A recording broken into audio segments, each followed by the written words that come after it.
모세가 피를 가지고 반은 여러 양푼에 담고 반은 제단에 뿌리고 언약서를 가져다가 백성에게 낭독하여 듣게 하니 그들이 이르되 여호와의 모든 말씀을 우리가 준행하리이다.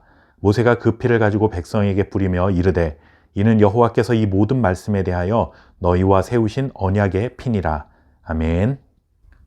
사랑하는 남녀가 서로를 아무리 사랑하고 좋아해도 결혼식을 올리고 혼인신고를 하기 전까지는 법적으로는 남남일 뿐입니다. 결혼식 날짜를 예약했더라도 둘 사이의 법적인 관계가 달라지지는 않죠.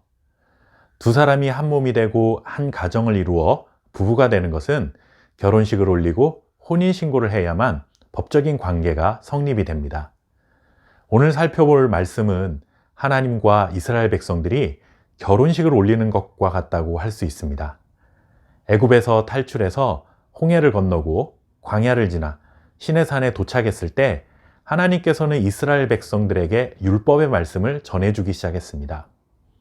율법을 통해 하나님은 그의 신부된 백성들이 앞으로 어떻게 살아야 할지를 세세히 전해주신 것이고, 또한 신랑 되신 하나님께서 신부인 이스라엘 백성들에게 어떤 약속을 전해주고 있는지가 담겨 있습니다. 마치 결혼을 앞둔 남녀가 앞으로 결혼하면 서로 이렇게 살면 좋겠다 서로 대화하며 알콩달콩 서로를 향한 약속과 계획을 나눈 것과 같은 것이죠. 그렇게 하나님께서 말씀을 전해주신 후에 드디어 결혼식을 올리는 것입니다. 성경은 이 예식을 언약식이라고 표현하고 있습니다. 언약식의 핵심은 모세에게 전해주신 율법의 말씀을 백성들에게 전파하고 그 말씀을 들은 백성들은 앞으로 그 모든 말씀을 준행하겠습니다 라는 서약으로 이루어집니다.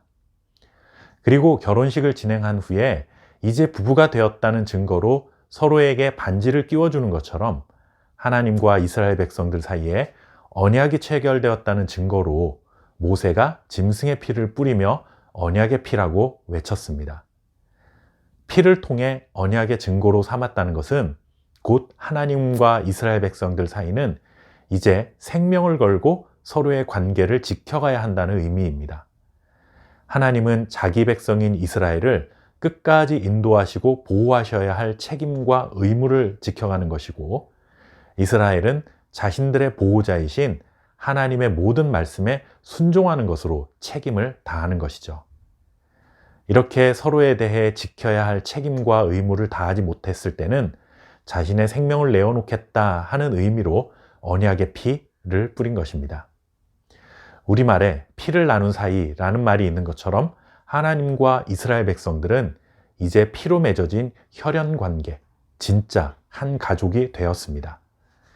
그렇게 언약식을 마친 후에 맨 마지막 순서는 함께 식사를 나누는 것이었습니다. 물론 하나님은 영으로 존재하시기 때문에 실제로 하나님과 한자리에 앉아 먹고 마신 것은 아니었겠죠. 마치 결혼식을 올린 뒤 축하객들과 즐거운 식사를 하며 축제를 즐기는 것처럼 이스라엘 백성들은 한자리에 모여 그리고 그 자리에 하나님께서 임재해 계심을 믿고 즐겁게 식사를 나눈 것입니다. 이렇게 짐승의 피로 하나님과 이스라엘 백성들은 언약식을 치렀고 한 가족이 된 것을 기뻐하며 축제를 즐겼습니다. 우리는 짐승의 피가 아닌 예수 그리스도의 피를 통해 하나님과 한 가족이 되었습니다. 하나님은 우리를 하나님의 자녀로 영원히 인도하시고 보호하시겠다는 약속을 지금도 신실하게 지켜가고 계십니다. 우리가 해야 할 일은 그런 하나님을 신뢰하고 우리의 신랑 되신 하나님의 말씀에 전적으로 순종하며 살아가는 것입니다. 이 언약의 관계를 맺어주신 주님의 십자가를 우리는 감사하며 또한 기뻐하며 살아갑니다. 그리고 이 축제와 같은 기쁨을 지속적으로 누리기 위해서는 하나님의 말씀을 우리의 삶의 중심에 두고 그 말씀에 따라 살아가는 것입니다. 저와 여러분이 이 귀하고 기쁨의 자리로 선택받은 것을 감사하며 기뻐하며 살아갈 수 있기를 바랍니다. 감사합니다.